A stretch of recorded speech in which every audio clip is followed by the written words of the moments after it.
Mari kita masuk dalam pemberitaan firman Tuhan yang kita awali dengan doa untuk memohon bimbingan Roh Kudus. Mari kita berdoa. Kami ada di hadirat-Mu Tuhan, sekalipun kami beribadah di rumah kami.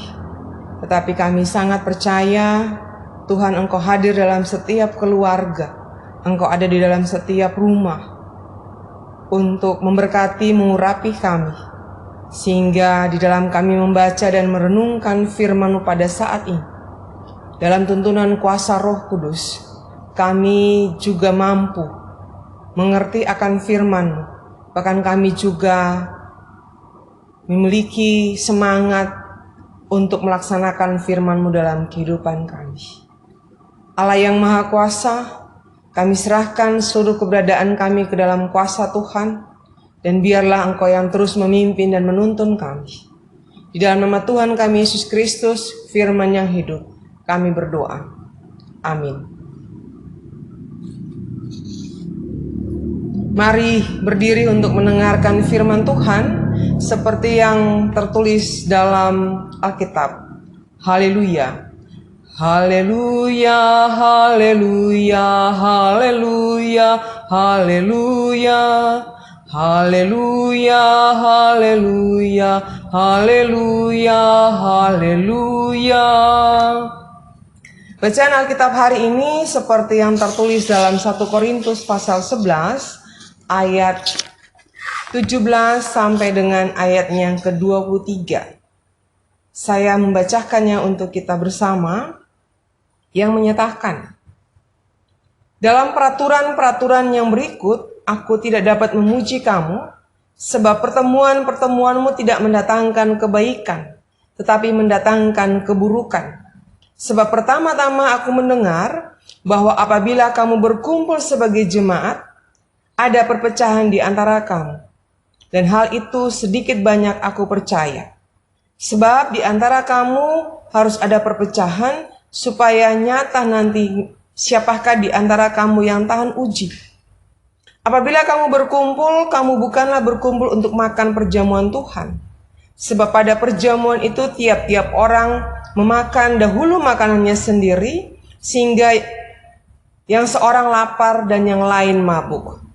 Apakah kamu tidak mempunyai rumah sendiri untuk makan dan minum? Atau maukah kamu menghinakan jemaat Allah dan memalukan orang-orang yang tidak mempunyai apa-apa? Apakah yang kukatakan kepada kamu, memuji kamu? Dalam hal ini aku tidak memuji.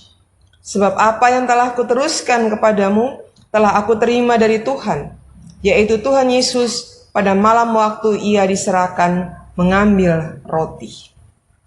Demikianlah firman Tuhan. Hendaklah firman Tuhan dengan segala kekayaannya diam di dalam hatimu, dan ucaplah syukur kepada Allah.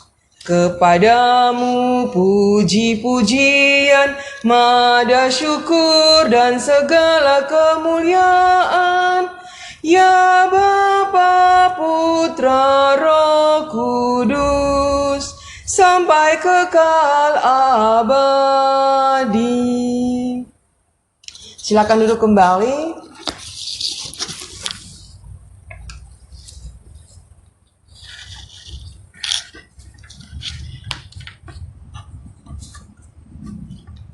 Bapak Ibu Saudara yang dikasihi oleh Tuhan Yesus Kristus, tren sekarang bukan hanya implas, tetapi juga amplas. Bukan hanya inang marpalastik, tetapi juga amang marpalastik. Itu kalau di Medan. Kalau di kalangan tertentu ada ungkapan, kalau semua bisa dirica-rica, akan kita rica-rica. Sampai ada joke yang mengatakan, kalau setan bisa dirica-rica, kita rica-rica akang itu setan. Nah, nanti biasanya juga kalau sudah mulai jadwal ibadah, khususnya ibadah keluarga, candaan yang muncul adalah siap apa nanti malam? Atau memotongnya di rumah?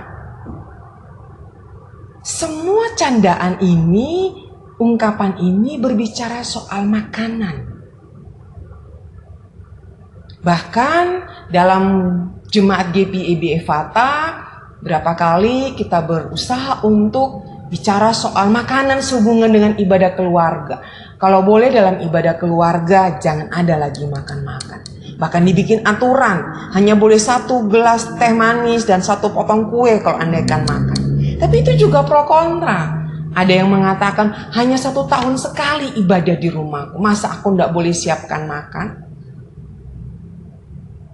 Atau juga mungkin ada yang mengatakan saya tidak siap menerima ibadah di rumah saya karena saya tidak bisa menyiapkan apa-apa. Bapak Ibu Saudara yang dikasihi oleh Tuhan Yesus Kristus, jika kita membaca 1 Korintus pasal 11 ayat 17 sampai 23, salah satu persoalan yang terjadi di tengah-tengah jemaat Korintus sehubungan dengan perselisihan itu berhubungan dengan perjamuan makan. Siapakah yang salah? Makanankah? Oh, bukan. Ternyata pada manusianya, pada orangnya.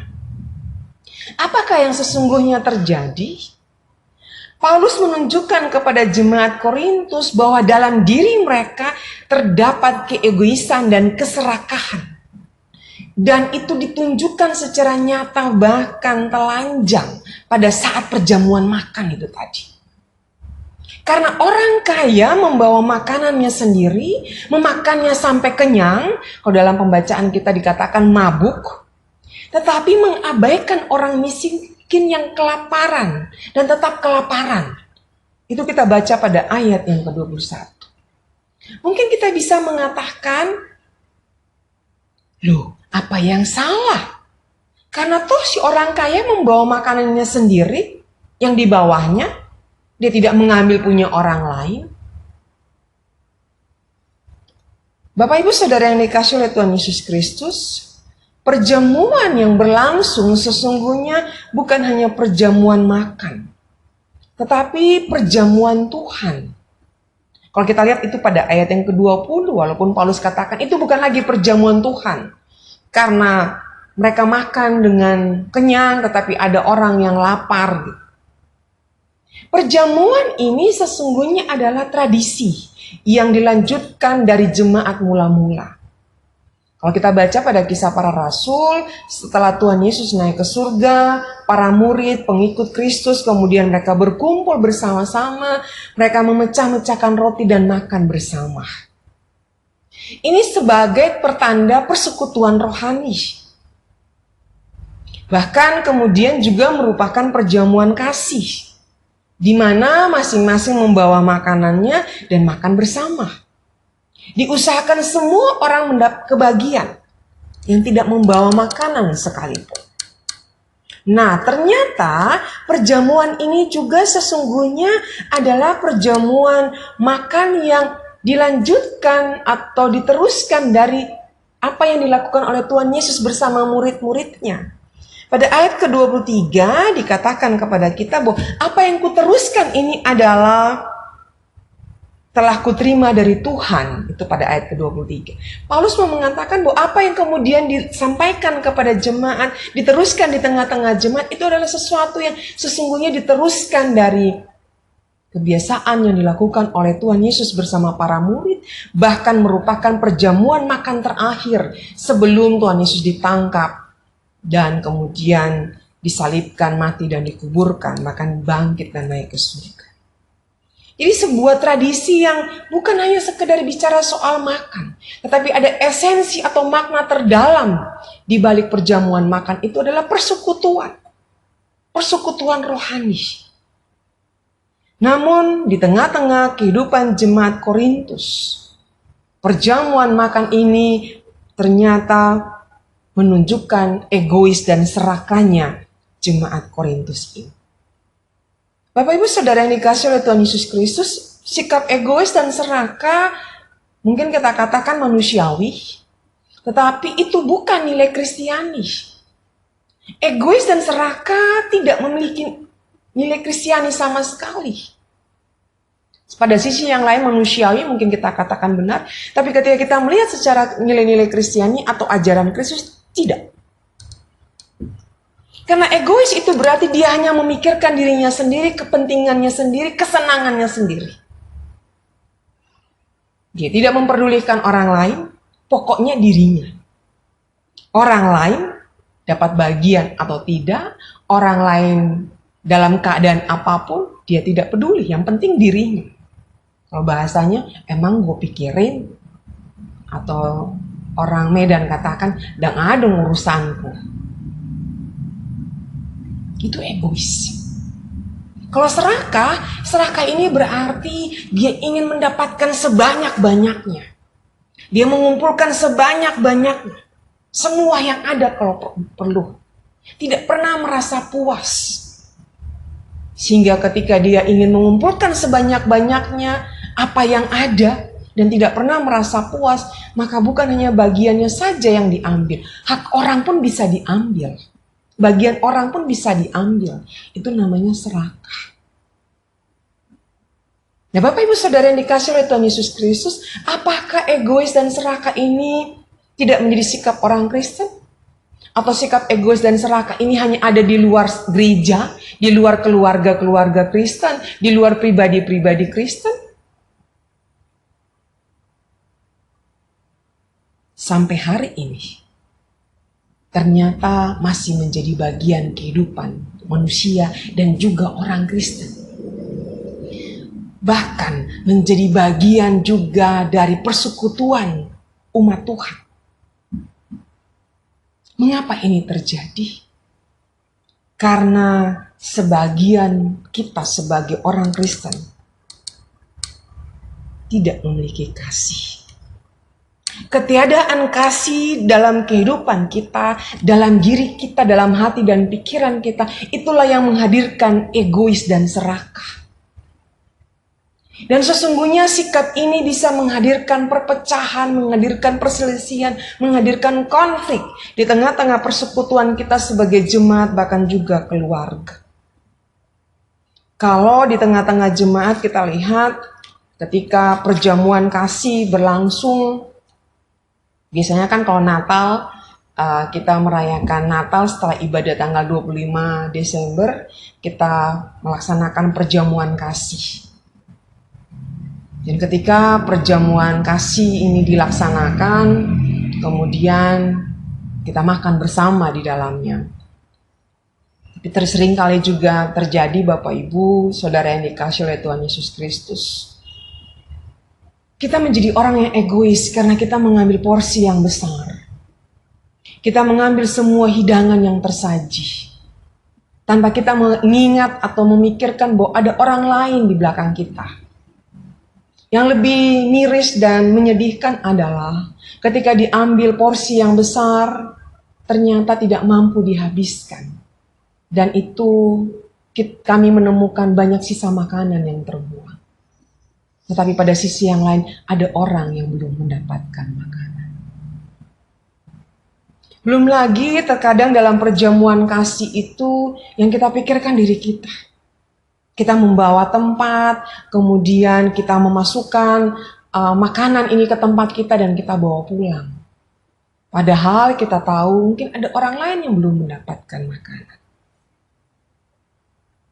Belum lagi kalau Bapak Ibu bicara soal perjamuan kasih, kita juga sering memberikan komen terhadap rasa makanan, rasa masakan yang dihidangkan. Disinilah kita bisa melihat bahwa di tengah-tengah perjamuan kasih dikatakan kasih, tetapi di sana pun ada egois dan serakah yang kita tunjukkan juga dalam diri kita. Mungkin kita bertanya kalau begitu nggak usah lagi ada perjamuan kasih di gereja. Bukan itu yang mau dikatakan. Karena perjamuan kasih ini sesungguhnya dilaksanakan untuk merayakan cinta kasih Tuhan dalam kehidupan kita. Sehingga kita mencukupkan diri kita dan kita mengingat orang lain yang membutuhkan. Perjamuan kasih Tuhan ini sesungguhnya juga kalau kita lihat kita boleh ada bersama sebagai jemaat dan kita berjumpa dalam perjamuan kasih tersebut.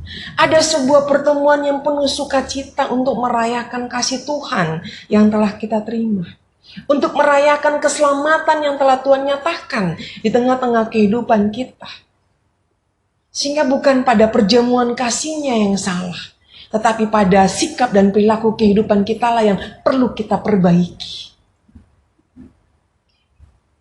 kita sudah menerima kasih daripada Tuhan, maka dalam kehidupan kita juga kita harus memiliki kasih dalam hati dan pikiran kita. Yang dengan kasih ini akan mendorong kita untuk tidak hanya memikirkan diri kita sendiri. Bukan hanya sekedar memuaskan keinginan kita saja. Tetapi kita juga ada dalam kepedulian. Kita juga ada dalam kepekaan terhadap keberadaan orang lain. Terhadap kebutuhan orang lain. Sehingga di sana kita boleh ada bersama-sama dalam sukacita.